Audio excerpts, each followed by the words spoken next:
Assalamu alaikum, bonjour à tous et bienvenue dans ce live talk sur Facebook. معكم فارس بن سويلح et je suis très content, très honoré d'accueillir l'une des plus grandes formatrices en France, Catherine Bretignac. C'est un grand plaisir de te revoir ici en live sur Facebook. Merci d'avoir accepté mon invitation. Merci beaucoup à toi, Fares. Je suis ravie de te retrouver. Merci infiniment. Tu es en direct avec nous de la France. Je te présente. Tu es CEO de Approach Business Consulting. C'est une entreprise, ça fait partie de tes entreprises. Tu as été membre de la Jeune Chambre internationale ou la Jeune Chambre économique française de 91 en 2002.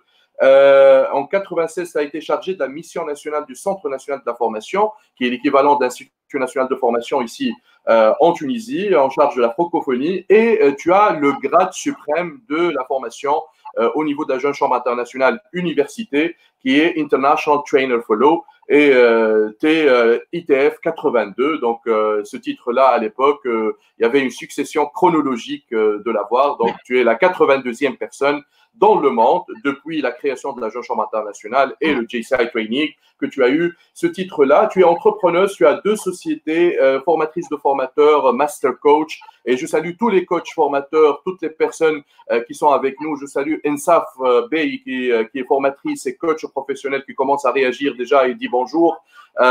Merci infiniment encore une fois pour cette opportunité. Ça fait très longtemps que je ne t'ai pas vu et on se rencontre encore une fois dans ce Covid-19 confinement, période un peu spécifique ici en Tunisie, dans le monde entier, y compris la France.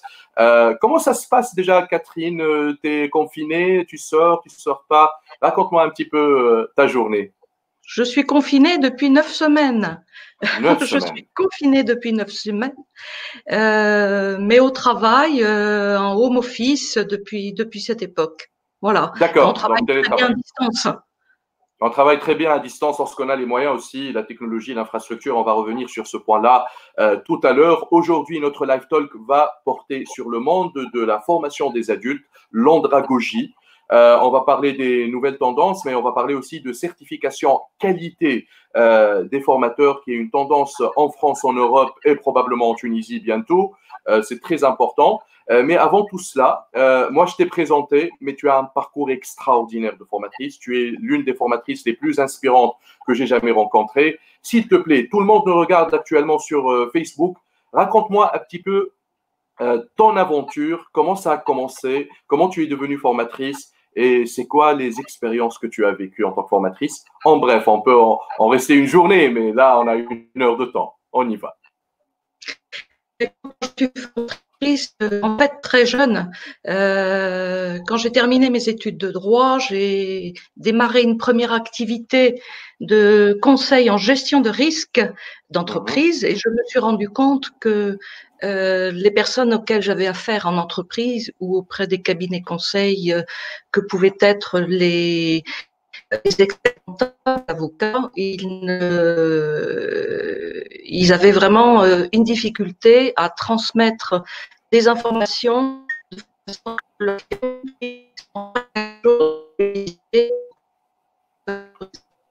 Catherine, on a du mal à t'écouter là. Il y a un problème de signal, je pense. Ah, je t'entends très bien. Tu nous reçois. Nous, on te voit un peu mal. Je pense qu'il y a un problème de signal de ton côté. Ça se passe bien? Moi, je t'entends très bien. Je t'entends très bien. On va réessayer. Donc, la dernière des choses qu'on a entendues, c'était lorsque tu as commencé ton parcours en termes de conseil. Et après, qu'est-ce qui s'est passé? Alors après, je suis partie aux États-Unis faire une formation de coach. Voilà, en Californie. J'ai fait une formation de coach et j'ai fait aussi du développement personnel et je suis revenue en France. Et en France, j'ai pris la direction d'une école supérieure de commerce, d'ingénierie, de gestion et d'informatique. D'accord. Et je me suis mis à la formation et je me suis formée en tant que formatrice. J'ai suivi un parcours de formation de formateur. J'avais eu l'occasion de faire déjà une partie du parcours au sein de la Jeune Chambre internationale. Mais j'ai fait un parcours également français. Et c'était important parce que la formation telle que je la voyais pratiquer dans les pays anglo-saxons et celle que l'on peut connaître dans les pays plutôt francophones ne se pratique pas tout à fait de la même façon. Voilà. Tu es française, mais tu préfères quoi, l'anglo-saxon ou le franco-français? J'aime faire le grand écart entre les deux parce que je dirais les deux types de formation s'apportent beaucoup et je dirais ma façon de former, c'est vraiment un mélange des deux. Dans les pays anglo-saxons, la formation est beaucoup intégrée dans le travail quotidien. Il y a beaucoup les mentions de mentors, de tuteurs que nous avons peu en France en fait. Dans les pays francophones, nous avons plus l'habitude, je dirais, de formation en face à face, en présentiel, avec un groupe. Ça, c'est la manière classique de délivrer de la formation. Les nouvelles technologies sont arrivées depuis peu, mais je dirais c'est deux manières d'aborder la formation qui sont très différentes. Si je me concentre un petit peu sur la méthode française ou la méthode anglo-saxonne, parce que ici, quelque part, il y a beaucoup d'influence aussi de la méthode française au niveau de la formation nationale tunisienne. Comment tu qualifies la relation formateur-formatrice et participant si on parle du cadre français? On est dans une relation où la confiance doit être instaurée dès le départ, parce que un stagiaire, il se met à apprendre qu'à partir du moment où il a un déclic qui est donné par la relation de confiance. Il faut qu'il soit motivé, il faut qu'il ait une raison, il faut que les objectifs de la formation soient clairs et qu'il puisse se projeter dans ces objectifs, qu'il puisse voir qu'est-ce qu'il va pouvoir en faire. Ça, c'est vraiment quelque chose de typique dans la façon de délivrer la formation dans les pays francophones. Sans cette vision et sans ce pont vers le futur, j'ai envie de dire, on prend de l'information, mais on l'assimile pas forcément et on n'acquiert pas forcément les savoir-faire qui vont avec. C'est clair. Donc, et c'est ce qui fait que pendant pas mal d'années, la formation n'avait pas les scores qu'on attendait. Il y avait, je dirais, les stagiaires sortaient de formation et quelque temps après avaient oublié une partie de ce qu'ils avaient vu et appris pendant la session de formation. Donc, et c'est en ça que j'aime bien mixer, je dirais, la manière de délivrer la formation à l'anglo-saxonne et à la française, parce qu'à l'anglo-saxonne, on est très imprégné du poste de travail, de l'équipe, de la finalité de l'entreprise. Donc, dès le départ, on est, et ça va me servir à quoi sur mon poste de travail et ça va me permettre de me développer comment dans mon métier. Voilà, et c'est peut-être moins évident dans la formation francophone. Ça le devient de plus en plus. Parce que c'est vrai qu'il y a tu l'as dit, hein, la qualité qui est en train de se mettre en place, même si ça fait des électrochocs un petit peu à tout le monde, ça nous oblige à revoir nos postures et à oublier et à penser que on est au service de nos apprenants et on a une grande responsabilité que de faciliter l'acquisition des connaissances, mais l'acquisition aussi des savoir-faire efficients. Voilà, j'aime bien dire qu'un formateur, il doit en savoir 200%, et quand il entre en formation, que ce soit en visio avec les nouvelles technologies ou que ce soit devant un groupe, il faut qu'il oublie tout ce qu'il sait pour se mettre à la disposition de ses apprenants et qu'il découvre comment ils apprennent. Chacun a sa stratégie d'apprentissage et il n'y a pas deux personnes au monde qui est fichue de la même façon. L'égocentrisme, c'est l'ennemi des formateurs, tu le confirmes, oui. Catherine. Et c'est ça le charme de la Jeune Chambre internationale, parce que cette double formation que tu as touché à la formation anglo-saxonne et aussi ta culture francophone, le mix entre les deux, c'est intéressant, ça donne le style Catherine Bretignac. Une question avant qu'on parte sur la posture formateur. pourquoi tu fais de la formation? Parce qu'il y a beaucoup de jeunes formateurs qui nous écoutent actuellement, qui nous regardent. Qu'est-ce qui te motive pour être formatrice, coach? Alors déjà, le fait d'être formateur, c'est qu'on apprend tous les jours. On n'arrête pas d'apprendre en tant que formateur. Nos stagiaires nous apprennent beaucoup de choses par les retours d'expérience. Et puis, il y a un grand plaisir à, j'ai envie de dire, chuchoter à l'oreille des stagiaires comment comment ils peuvent devenir excellents avec ce qu'ils sont, avec leur propre bagage. Et c'est quand même quelque chose d'assez formidable de voir les gens s'épanouir, prendre de l'assurance, oser prendre des responsabilités, se structurer. C'est moi personnellement quelque chose, j'y trouve un immense plaisir. C'est magnifique. Il y a une terminologie un peu particulière dans le monde du développement personnel, dans le monde de l'andragogie. Les gens ne font pas la distinction entre les postures. Et actuellement, beaucoup de monde se proclame coach, formateur, master coach. On entend des titres incroyables. Alors, je voudrais saisir cette opportunité avec une experte comme toi. C'est quoi la différence entre un tuteur, un mentor, un coach, un formateur, un consultant? C'est quoi la différence entre ces postures-là? On a combien de temps? Prends ton temps, je ne m'en lasse pas de toi. Eh ben, écoute, on va commencer à parler peut-être du tuteur, parce que le tuteur, c'est quelque chose qu'on connaît bien. Il a une longue, enfin, il vient de très loin. C'est les anciens compagnons qui existaient autrefois dans les vieux métiers. On se transmettait, je dirais, d'un compagnon à un autre, d'un ouvrier à un autre, les bonnes pratiques. Et on apprenait en faisant aux côtés de son tuteur ou de son compagnon. Les deux termes existent. En France, ça fait maintenant de longues années qu'il existe une formation de tuteur avant de pouvoir prendre un apprenti en entreprise. Voilà. Et un tuteur, il n'est pas formateur. Il peut le devenir.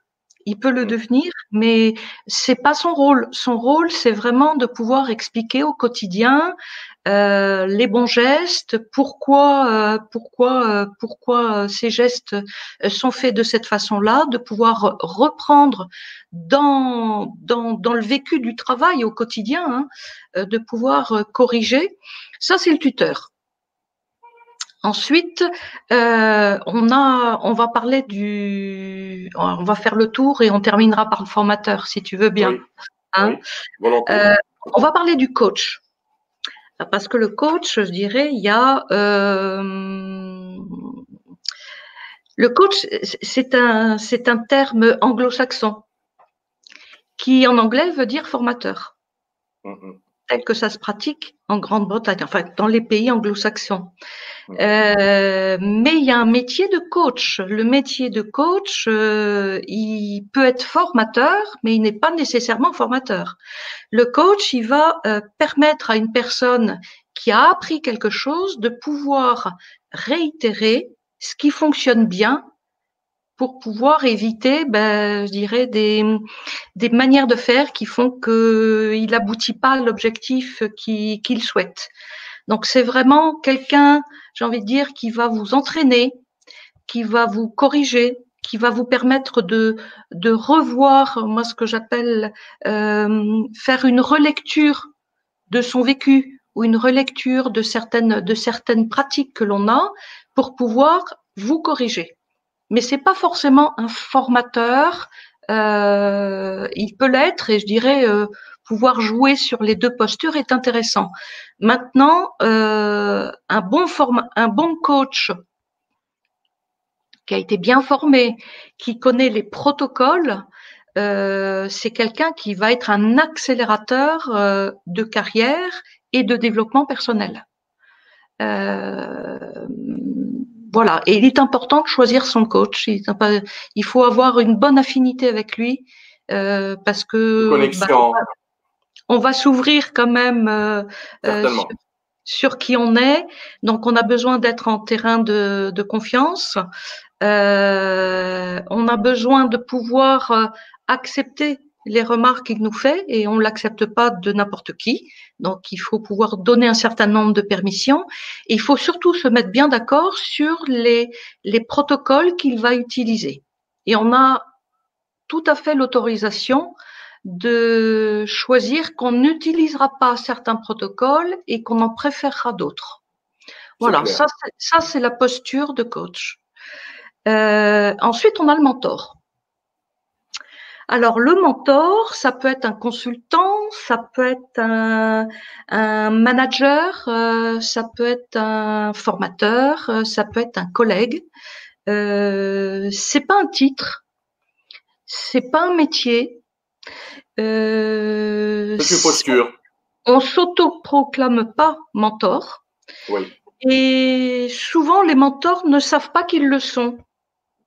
C'est quelqu'un qui, alors c'est un terme qui est beaucoup utilisé, trop utilisé, je trouve. C'est quelqu'un qui inspire, mais c'est quelqu'un qui va pouvoir montrer une ligne directrice. Le chemin, oui. Avec des valeurs. C'est quelqu'un qu'on va avoir envie de suivre. Et c'est intéressant parce qu'il y a des mentors qui s'ignorent totalement et qui sont des personnes, je dirais, qui sont des déclencheurs de vie. Alors, qui seront peut-être présents toute votre vie ou qui croiseront votre route à un moment donné et qui seront déclencheurs de quelque chose à ce moment-là. Voilà, ça c'est un mentor. Et puis c'est peut-être pas important qu'il sache qu'il est mentor. Si tu le permets, avant de partir sur la posture formateur, il y a Brahim Nebli, qui est un grand formateur ici tunisien, qui dit il y a aussi la posture du facilitateur. Donc, peux-tu expliquer le facilitateur, facilitatrice, s'il te plaît? Alors, le facilitateur, à la différence du formateur qui va apporter de la connaissance et qui va permettre de s'approprier la connaissance pour que ça devienne un savoir-faire, le facilitateur, c'est celui qui va travailler sur les bonnes conditions qui vont permettre à la personne qui apprend de pouvoir mettre en œuvre. Le facilitateur peut être le tuteur. Le facilitateur peut être le manager. Le facilitateur, c'est pas un titre non plus. C'est une posture, je dirais, de quelqu'un qui a des habiletés humaines et des habiletés certainement à savoir observer de façon très fine pour pouvoir aller corriger, rajouter des ingrédients qui vont aider la personne à pouvoir passer, je dirais, à une fois que j'ai la connaissance, de pouvoir le faire à mon tour et de pouvoir délivrer à mon tour à d'autres personnes. J'aime bien le terme de compagnon parce qu'en définitive, le compagnon est un facilitateur. Et dans l'histoire du monde, il y a des compagnons, il y a des facilitateurs qui ont toujours existé. C'est des personnes qui avaient des habiletés humaines. C'est clair. Il y a beaucoup de questions qui débarquent. On va y revenir tout à l'heure. On va partir sur formateur et on aimerait bien, selon ton expérience, comment tu évalues un excellent formateur, une excellente formatrice? Alors, un formateur, un excellent, je vais reprendre ton terme, un excellent formateur, c'est déjà quelqu'un qui ne se met pas des étoiles lui-même. C'est quelqu'un qui a une grande humilité. C'est quelqu'un qui aura laissé ses livres de côté, aura laissé sa connaissance de côté et qui va être complètement open, complètement disponible pour ses apprenants, pour les guider chacun. Alors, si vous êtes un groupe de 20 personnes, il va falloir guider 20 personnes de façon différente. Et c'est celui qui va avoir cette flexibilité-là, justement, de pouvoir délivrer un message, une connaissance, mais dans des langages totalement différents pour que chacune des personnes du groupe puisse être dans un lexique qui lui est confortable, qui lui est familier, et donc qui lui permette d'acquérir rapidement les connaissances.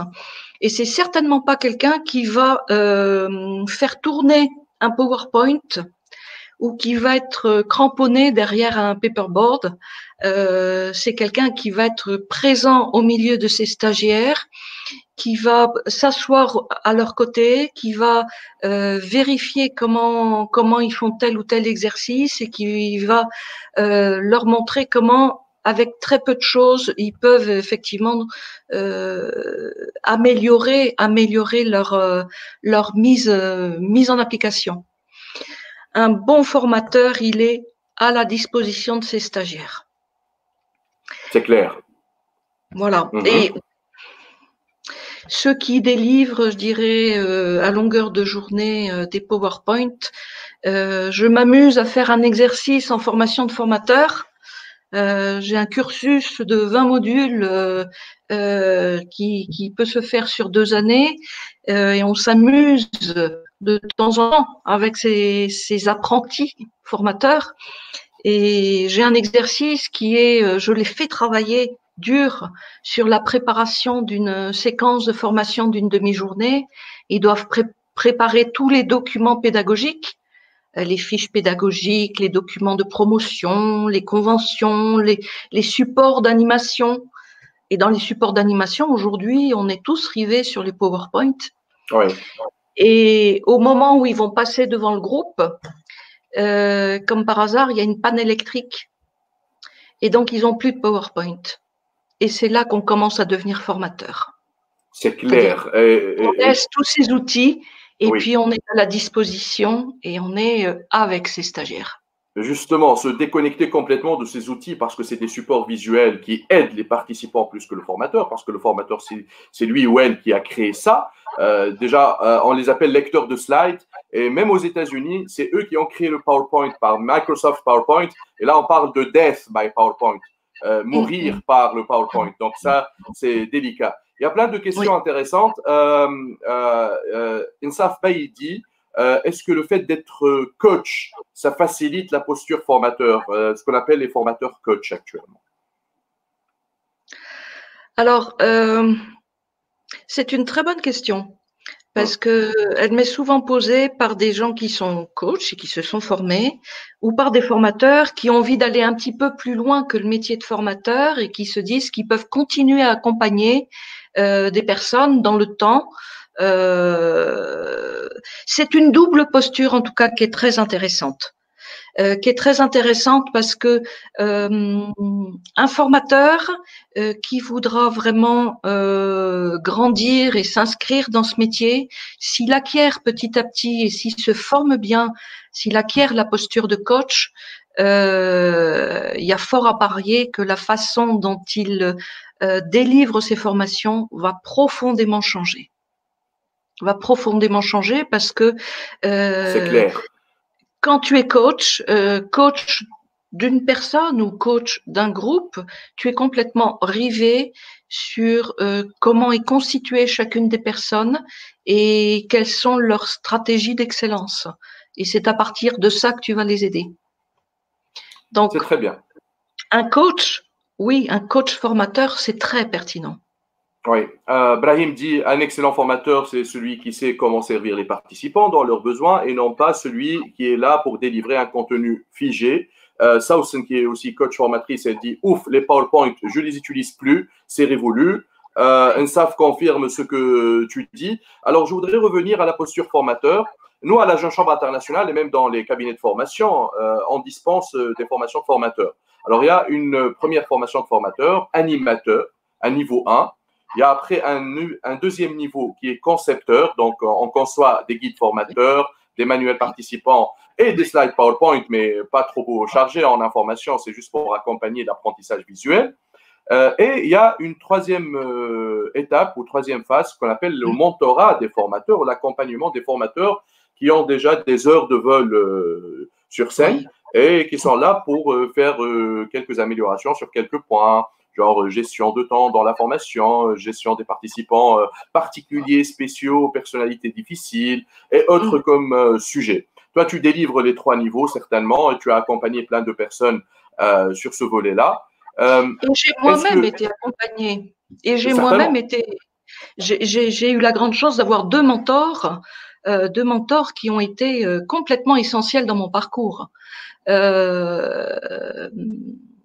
Alors c'est intéressant ce que tu dis parce que un formateur, quand on devient formateur et qu'on a été bien formé, j'ai envie de dire c'est le début de l'histoire. On ne sait rien quand on démarre le métier de formateur. On l'apprend tous les jours. On commence à se former quand on devient formateur. Donc le mentor, le coach, c'est quelqu'un où il faut régulièrement, je sais pas, peut-être une fois tous les trimestres ou 2 fois par an, faire un travail d'introspection et de relecture de sa pratique pour voir, je dirais en toute bienveillance, en quoi j'ai pas été bon, en quoi j'ai été particulièrement efficient et les conditions n'ont pas été particulièrement favorables sur telle ou telle session, parce que c'est ce qui va permettre justement d'accumuler petit à petit des savoir-faire d'adaptation et de pouvoir improviser en fonction des situations, tout en délivrant le contenu et en atteignant les objectifs, de pouvoir le délivrer avec une adaptation des moyens, avec les personnes et avec les conditions. Et tu as raison, le mentorat ou le coach sont des personnes importantes dans le vécu d'un formateur. Et j'encourage tous les formateurs, je dirais, à regarder dans leur entourage proche ou très éloigné, parce que ça peut être sur un autre continent. C'est très intéressant de pouvoir avoir 1 ou 2 fois dans l'année le regard d'un autre professionnel qui est plus aguerri et qui va forcément nous apprendre de nouvelles choses. Et c'est là qu'on devient formateur. C'est intéressant. Ça me te pose la question. Gérer le temps pour un formateur généreux est un vrai challenge. Pouvez-vous partager avec nous votre expérience? Apparemment, elle a des débordements au niveau du timing. Des débordements, moi, j'ai toujours animé avec une montre à la main. Et c'est important parce que on a effectivement un programme qui est timé dans une journée ou dans une semaine, et on sait, on part de la gare de Tunis et on sait qu'on doit arriver à une autre gare à la fin de la semaine. Et il peut se passer 1001 choses pendant le point de départ et le point d'arrivée. Et il faut savoir à certains moments dévier de la route principale parce qu'il se passe quelque chose de très intéressant et d'important dans le groupe et qu'il y a besoin de support ou qu'il y a besoin peut-être de mettre en évidence une expérience qui est en train de se jouer dans le groupe et qui va construire le savoir-faire du groupe. Donc, on a droit à ces déviances, mais si c'est une déviance qui est continuelle, je dirais il faut qu'on se corrige, il faut pas s'écouter parler, il faut pas avoir plaisir à s'écouter parler, il faut avoir plaisir à écouter les autres et puis être peut-être plus concis et répondre plus souvent aux questions. Et pouvoir mettre les gens très rapidement sur des exercices pratiques, sur des mises en situation, parce que c'est là qu'ils vont réellement apprendre. Donc, qu'est-ce que tu en penses des formateurs qui sont en train de délivrer de l'apprentissage sans avoir suivi une formation de formateur? Est-elle obligatoire pour faire ce métier convenablement déjà au début? Alors, je vais parler de ma propre expérience, puisque moi, oui. Toute première formation que j'ai faite, je n'avais aucun bagage. Et je ne faisais que reproduire ce que je connaissais, c'est-à-dire le système scolaire. Et on sait que le système scolaire est fait pour former des esprits qui ne savent pas, je dirais, apprendre par eux-mêmes. Donc, il est tout à fait valable, je dirais, au niveau scolaire. Mais quand on est adulte, on apprend parce que on a un besoin, qu'on a une volonté et que ça va nous servir à quelque chose. Donc, j'ai fait cette erreur de construire des cours magistraux, voilà, devant des groupes, et j'ai pu constater que, ben, effectivement, j'étais soporifique. C'est voilà, c'est ce qui a fait que très rapidement je suis partie me former. Donc,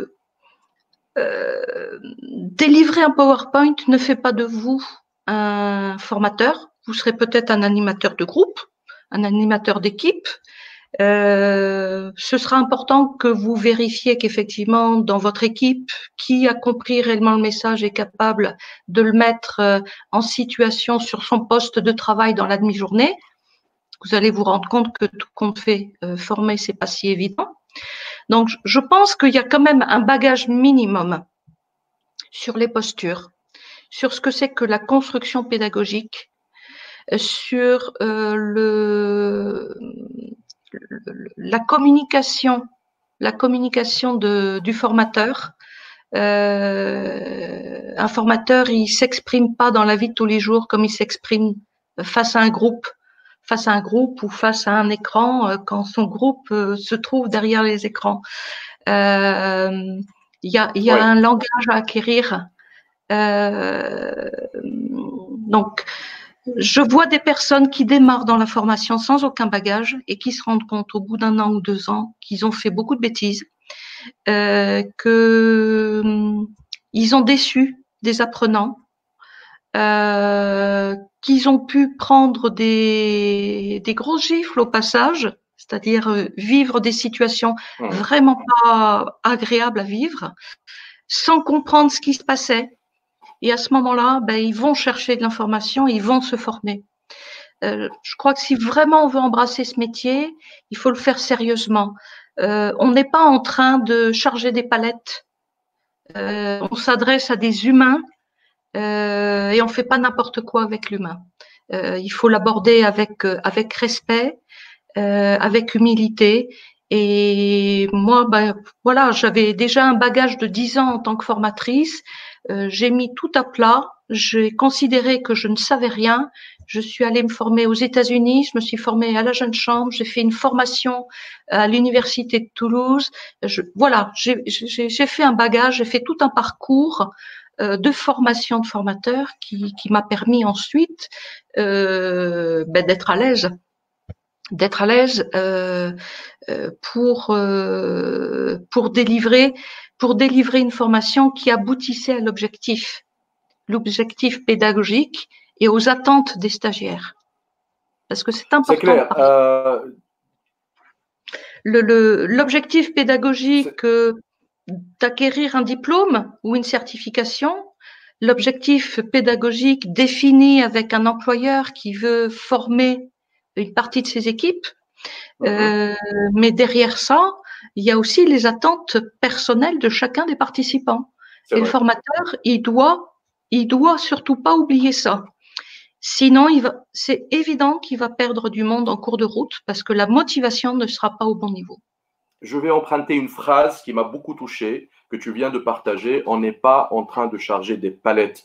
Donc, faire de la formation en mode commercial, comme si on traite les gens comme de la marchandise, ça, c'est pas intéressant. Avoir de l'empathie, le partage de la bienveillance et avoir de la passion pour faire ce métier, c'est le secret de la réussite des formateurs et ça, c'est important.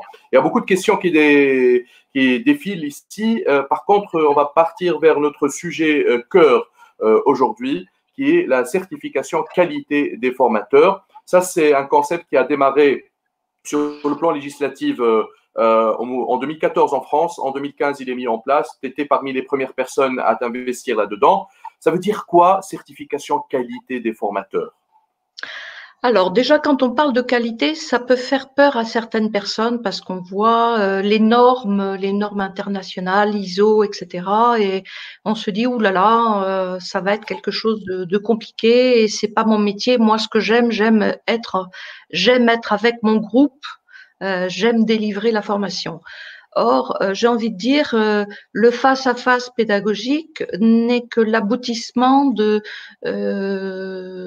beaucoup d'étapes en amont, d'une connaissance de ce qu'il faut apporter réellement à un groupe ou à des personnes pour qu'ils puissent atteindre un objectif pédagogique. C'est ensuite le mettre en forme. Donc, on va concevoir un module, mais adapté aux personnes, et on délivrera jamais deux fois de la même manière dans l'entreprise Thomson ou dans l'entreprise Casino. Le même thème ne sera pas délivré de la même façon. Oui. Donc, il y a un travail. Ensuite, il y a toute la partie communication.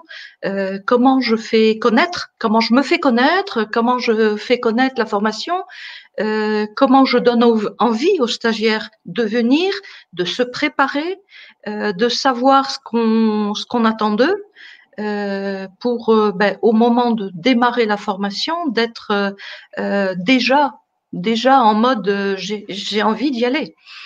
Et le face-à-face pédagogique n'intervient qu'après ces premières étapes. Et puis, il faut savoir si l'objectif de la formation, c'est d'obtenir un diplôme, d'obtenir une certification, ou est-ce que c'est ce qui peut être très important dans un développement de carrière, hein, ou si c'est être plus habile, plus efficace dans une équipe de travail au sein de telle entreprise.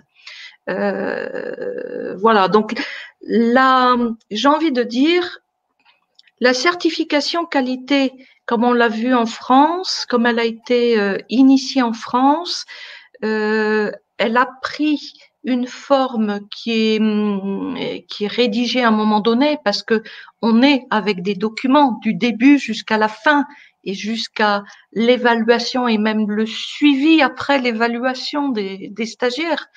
Donc tout ça, c'est un processus. Je prends connaissance, je planifie, je prépare, je mets en forme, je délivre une communication, je réalise, donc je réalise la prestation, je l'évalue. Je l'évalue, c'est-à-dire que j'apprends de ce que j'ai bien fait, mal fait pendant une session de formation, ce qui me permet de mettre en lumière ce que je dois réadapter pour les sessions futures. Et en fait, c'est ce qui fait qu'un formateur n'en finit jamais d'apprendre et reste dans le coup. C'est clair. Donc, c'est un processus qui, c'est vrai, en France, la réforme nous demande de formaliser ça, mais c'est vraiment quelque chose qui est très, très bénéfique. Et je dirais, quand on le fait, on a une relecture de sa pratique. On voit ce que l'on fait bien, ce que l'on fait pas bien, ce que l'on planifie, ce qu'on oublie de faire, ce qu'on a peut-être oublié de planifier, mais que l'on fait quand même. Et ça permet, je dirais, de savoir, d'être en confort, je dirais, quand on intervient en formation, de savoir où sont mes points de faiblesse, où sont mes points de facilité, et de pouvoir prêter peut-être une attention plus particulière là où je suis un peu plus faiblarde, moins à l'aise, et où il va falloir que voilà, je sois un peu plus costaud, un peu plus préparé pour pouvoir délivrer la formation. Et puis la certification qualité, je trouve qu'elle est intéressante. On l'a connue, nous, au sein de la Jeune Chambre internationale, également, parce que c'est délivré par des tiers qui ont l'habitude de faire passer des diplômes, des certifications. Donc c'est des gens qui on s'autoproclame pas.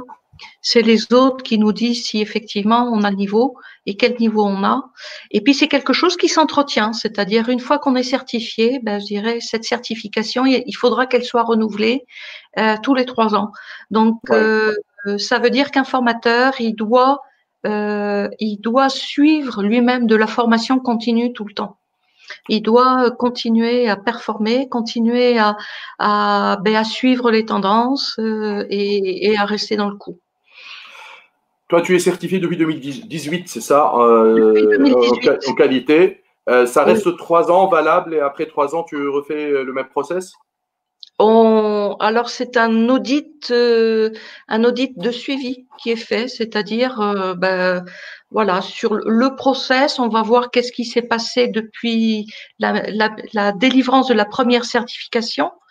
Et puis comme tu as fait ton plan qualité, c'est-à-dire là où tu étais bon, là où tu devais t'améliorer et les actions que tu allais mettre en place pour t'améliorer, justement, l'auditeur va venir vérifier sur site, donc là où tu travailles réellement, les documents, ce que tu as réellement fait, va vérifier au travers de tes factures, de tes livrables, les supports d'animation, les factures délivrées aux clients, ce qui a été réellement fait en termes d'activité, comment ça a été délivré, les évaluations qui ont été données par les stagiaires et ce que tu en as fait une fois que tu as eu ces évaluations, ça t'a servi à quoi?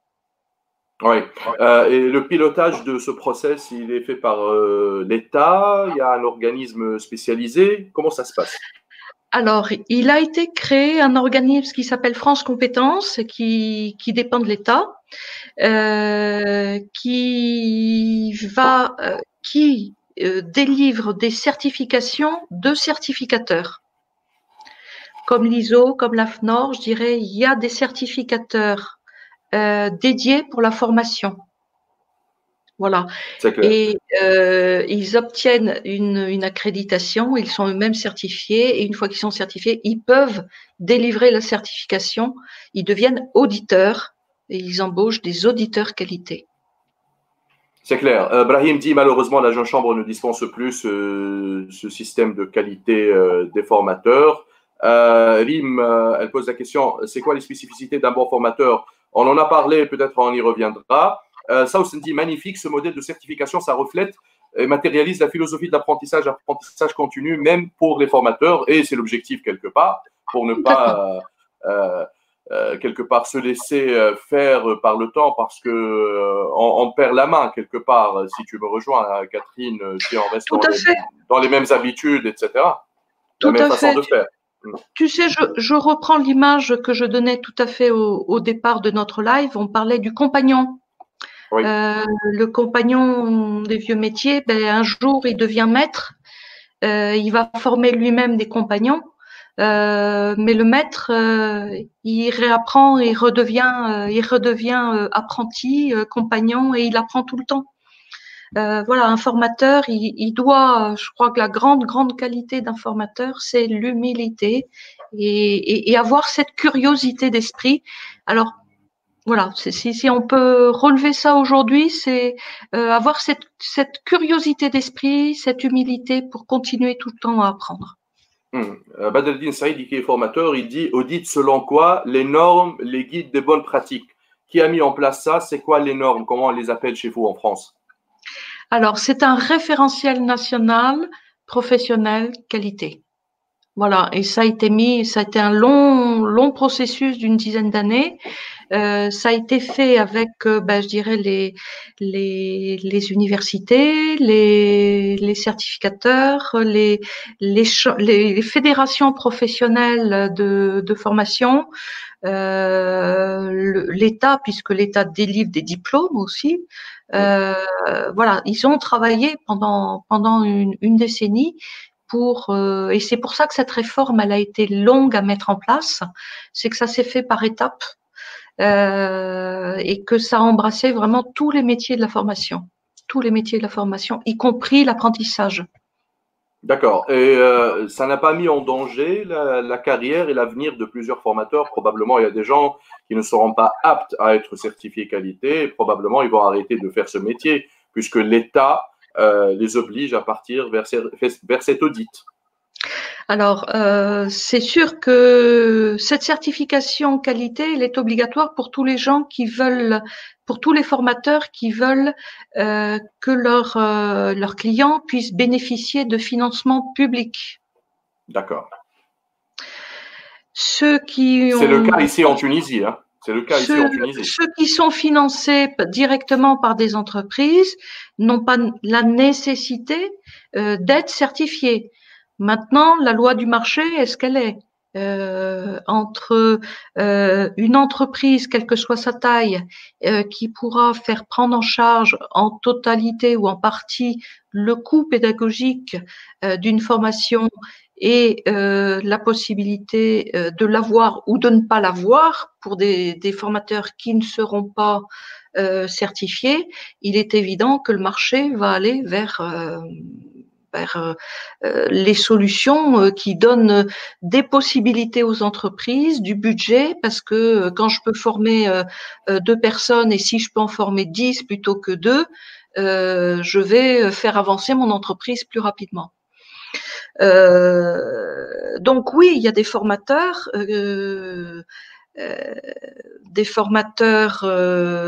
qui se sont autoproclamés formateurs, qui vont avoir des effets de surprise. Alors, soit ils se mettent en route, je dirais c'est une très bonne nouvelle, et il y a de la place pour tout le monde, parce que le parcours de certification, il se fait pas en un mois. Il peut se faire étaler sur 6 mois, sur une année, d'autant plus que l'État vient de décaler d'1 an la date butoir où il faudra que tous les organismes de formation et les formateurs indépendants soient certifiés. Donc, ça laisse du temps. Mais il y a effectivement… On n'arrive pas à t'entendre convenablement. Ça va, ça a repris. Ah, moi, je t'entends très bien. Est-ce que le son est revenu? Il y a un problème de signal de temps. Le son est revenu, très bien. Bon. Ça continue. Alors, je disais, oui, effectivement, il y a des formateurs qui sont peut-être plus des formateurs, on va dire PowerPoint ou qui répètent ou qui délivrent pas de la formation et qui vont se trouver à un moment donné à devoir choisir peut-être autre chose. Ça a déjà commencé. On a, par exemple, dans les cabinets conseils qui faisaient du conseil et de la formation, un certain nombre de personnes qui ont fait le choix de ne plus faire de formation ou de nouer des partenariats avec des formateurs qui peuvent être indépendants ou des organismes de formation, de façon à bien différencier les deux approches, parce qu'ils se rendaient compte que ils n'étaient pas forcément dans le vrai métier du formateur. Voilà. C'est clair. Il y aura des choix un peu à la faire. sélection, des choix à faire. C'est un peu, il y a la sélection naturelle, mais là, l'audit va faire de la sélection pour lutter contre les mauvaises pratiques et l'arnaque, si on peut dire ça, parce que dans le monde de la formation des adultes, il y a beaucoup d'arnaques aussi. Il y a des gens qui s'autoproclament, comme tu dis, formateurs et qui délivrent n'importe quoi. C'est l'objectif. C'est l'objectif. Maintenant, je ne suis pas persuadée qu'il y ait moins de formateurs qu'il y en a actuellement. Il y en a qui donneront le métier et feront autre chose. Ils seront coachs, ils seront consultants, ils seront managers, ils feront autre chose. Mais il y a beaucoup de néo-formateurs qui se forment bien, qui intègrent bien, je dirais, ces pratiques, ces bonnes pratiques qualitatives dès le départ, et qui feront des bons formateurs dans 4 ans, dans 5 ans, ce seront des bons formateurs. Donc, j'entends dire de temps en temps, oui, mais on va tuer le métier de la formation. Je suis pas certaine. Je pense qu'on va nettoyer le secteur de la formation. Bien dit. On aura des formateurs de meilleure qualité, qu'on aura peut-être des formateurs qui font moins tout et puis un peu à moitié. On aura des gens plus professionnels. Et on voit beaucoup de jeunes qui rejoignent ce métier. Donc, j'ai envie de passer le message de n'hésitez pas à faire une formation de formateur sérieuse. On ne devient pas formateur en une formation de 3 jours.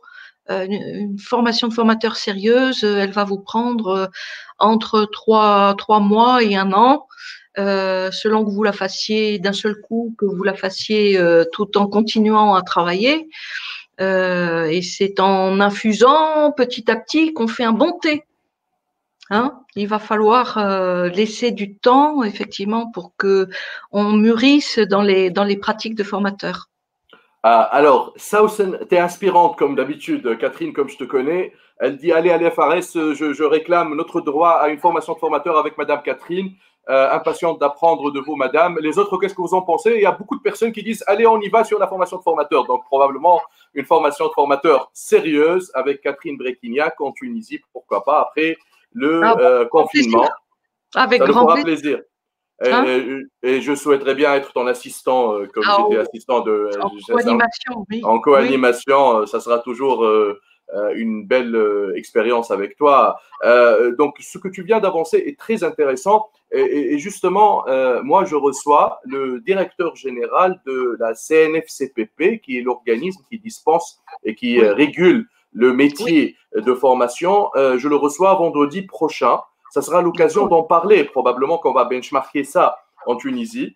Peut-être ça ne va pas plaire à beaucoup de gens, hein, ça certainement, mais on n'est pas là pour plaire aux gens. On est là pour protéger ce métier qui nous tient à cœur parce que c'est un métier qu'on en fait une passion quelque part. Donc, ça, c'est important. Là, il a te dit, c'est bien de préciser sérieuse comme formation de formateur. Moi, je pourrais partager avec vous tous. Je dis toujours que la réussite du formateur ou de la formatrice dépend aussi des personnes ou du coaching team qui l'a accompagné en formation de formateur, en partie parce qu'il faut faire un bon choix. Les formateurs font du casting et les participants font du casting des formateurs aussi. Et c'est très bien. Et c'est très bien. C'est vrai que depuis 10 ans, on voit ça qui s'est mis en route. C'est une très bonne chose. On a le droit de choisir son formateur. Oui, certainement. Donc, on a parlé de ce label certification. C'est un truc très intéressant, je trouve. Merci pour le partage. Il y a des personnes qui posent la question par rapport au confinement. Comment vous voyez le métier de formateur après le Covid-19, les nouvelles technologies? C'est notre deuxième partie de sujet. On va l'attaquer tout de suite. Eh ben, écoute, moi, ce confinement, je trouve qu'il est très, très bénéfique. Il y a beaucoup de choses qui se sont faites pendant ce confinement. Déjà, il y a, je pense, du tutorat qui s'est mis en place dans les entreprises par des sessions, des lives vidéo de courte durée, d'une demi-heure, trois quarts d'heure, qui permettaient effectivement de pouvoir délivrer des outils pour que les gens puissent s'organiser dans leur travail. C'est déjà une forme de formation. Et puis, on bénéficie aujourd'hui, cette période de confinement nous a permis de voir qu'il existait en fait plein d'outils qui nous permettent de délivrer de la formation. Alors, très vraisemblablement, moi, la petite synthèse que j'en ai faite, c'est que on peut faire de la formation tout numérique si on veut. Ce qui manquera, c'est quand même l'appropriation des stagiaires par l'interaction et par la sociabilisation qu'il y a dans un groupe d'apprenants. Donc, je pense que les plateformes de formation existent, les visios, les conf-calls, les e-classroom, etc. Il y a plein de possibilités qui existent. Amusez-vous à les tester. Entre formateurs, vous pouvez vous faire des petites sessions entre vous pour essayer de voir qu'est-ce que vous pouvez en tirer. Mais je trouve que on ne fera plus de la formation vraiment comme on le faisait auparavant, qu'avec du présentiel. Je pense qu'on va développer beaucoup le blended learning. Blended learning, c'est-à-dire il va y avoir des temps d'apprentissage en solo où j'ai besoin d'acquérir un certain nombre de notions, de me familiariser avec certaines notions où ça va pouvoir être fait en e-learning sur une session ou pendant une demi-heure, une heure, je vais pouvoir me connecter au moment où je serai disponible, le plus motivé pour pouvoir réaliser cette session-là. Et puis, il y aura des temps de présentiel où justement on va pouvoir travailler la mise en pratique, l'interaction avec les stagiaires et où c'est là qu'on va permettre d'acquérir le savoir-faire, le comportemental qui convient, le savoir-être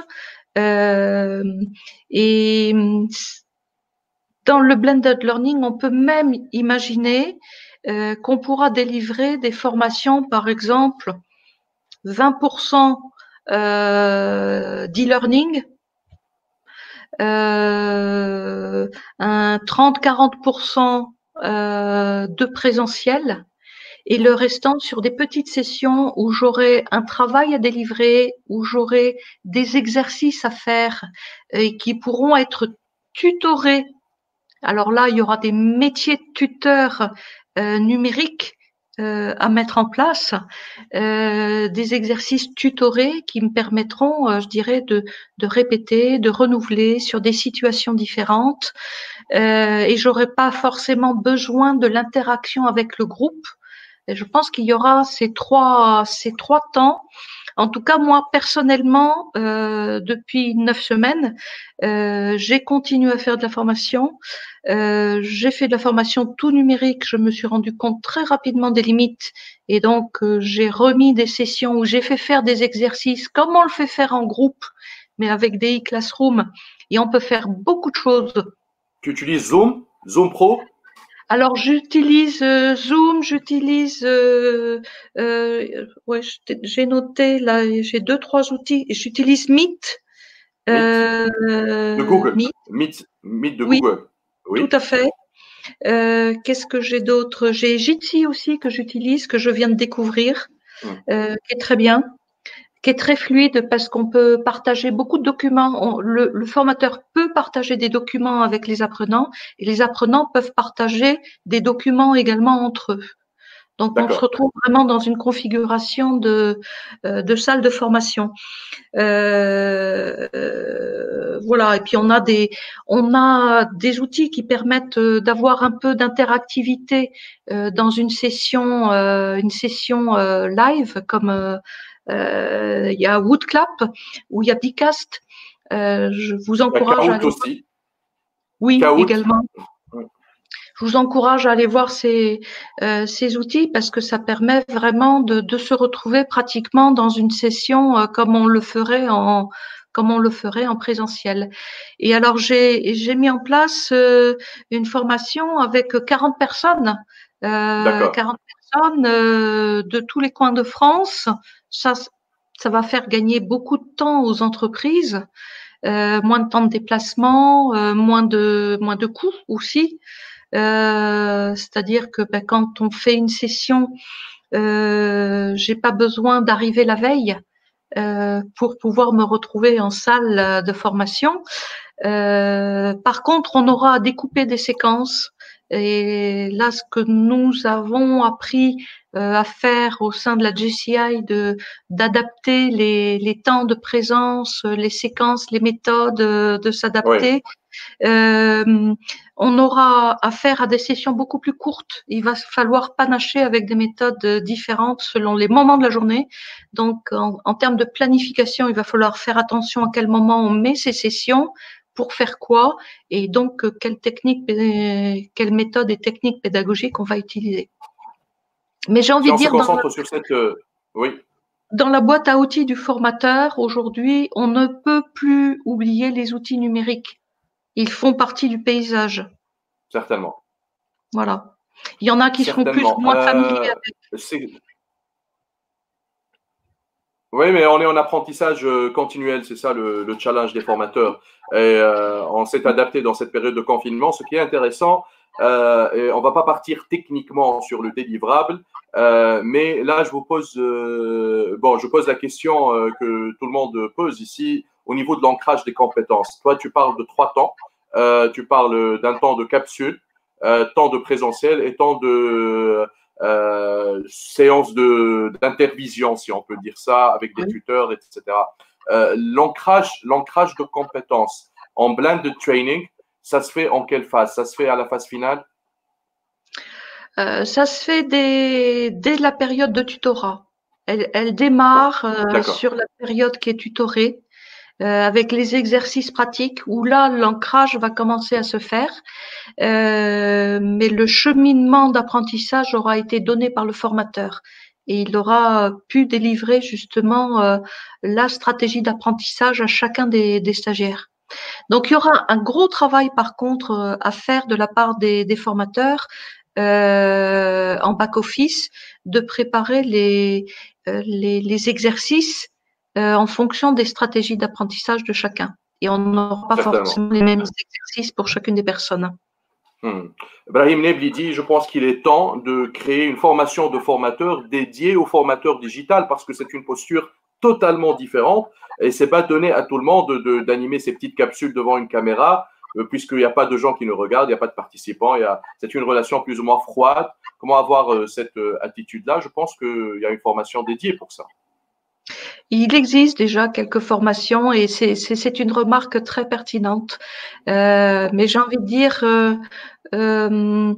devenir formateur tout numérique, c'est un danger parce que l'interaction, elle est importante et c'est là, Fares, tu venais de le souligner, c'est là que se fait l'ancrage. Donc, il faut pas l'oublier quand même, c'est que les gens qui ont suivi une formation, ils doivent pouvoir en faire quelque chose tout de suite après. Et il faut que ça soit efficace tout de suite après. Donc, le tout numérique ne remplacera pas complètement le présentiel. Il en faudra toujours une petite dose. Certainement. Voilà. Ou de e-classroom, au pire, ou de e-classroom. En tout cas, Catherine, moi, je me considère chanceux d'être ton amie. Je suis fier de ton amitié et je suis très content de te revoir ici dans ce live talk. Merci pour le partage, pour les remarques pertinentes que tu as partagées avec nous. Je te laisse le dernier mot et j'espère te voir bientôt et revivre une expérience de scène avec toi. Grande formatrice, je te remercie infiniment. Ben, moi, je te remercie beaucoup de ton invitation. C'était une bonne surprise que tu m'as faite de m'inviter, de pouvoir partager. On a beaucoup d'affinités, on a un vécu de formateur vraiment un peu exceptionnel, je pense. J'ai envie de dire à tous les formateurs, voilà, cultivez votre curiosité, soyez très créatifs parce qu'on n'a pas fini d'apprendre des techniques pédagogiques qui seront facilitantes. Oui, il y a le numérique, c'est dans l'air du temps, mais moi je suis très étonnée de voir des jeunes qui adorent se retrouver aussi en groupe, en présentiel et qui découvrent ces temps-là. Donc, on n'a pas fini d'apprendre, on n'a pas fini de se faire surprendre par des situations de formation. Donc, continuons à faire progresser ce métier et sachons expliquer ce que nous faisons au quotidien. Ça, je pense que c'est important de pouvoir expliquer ce que c'est que le métier de formateur quand on va rencontrer une entreprise, quand on va rencontrer un futur stagiaire, de pouvoir expliquer pourquoi la formation et pourquoi on ne le fait pas autrement. Parce que je pourrais le faire avec un livre. Dans un livre, je vais avoir beaucoup de connaissances, mais la mise en pratique, je ne l'aurai pas. Merci infiniment. Merci à tous de nous avoir suivis. Et vous allez retrouver cette vidéo en ligne sur ma chaîne YouTube Fares Bensulah. Merci pour l'interaction à tous les coachs formateurs qui sont avec nous. L'invitation est redéclarée pour toi, Catherine, pour venir ici en Tunisie animer une formation de formateurs. C'est avec grand plaisir de t'accueillir. Inch'Allah, après le confinement, j'espère que tout ira bien. Vive la Jeune Chambre internationale aussi qui nous a réunis. Merci beaucoup et je te souhaite une bonne journée et je te vois quelque part dans le monde bientôt. Inch'Allah. Bye bye.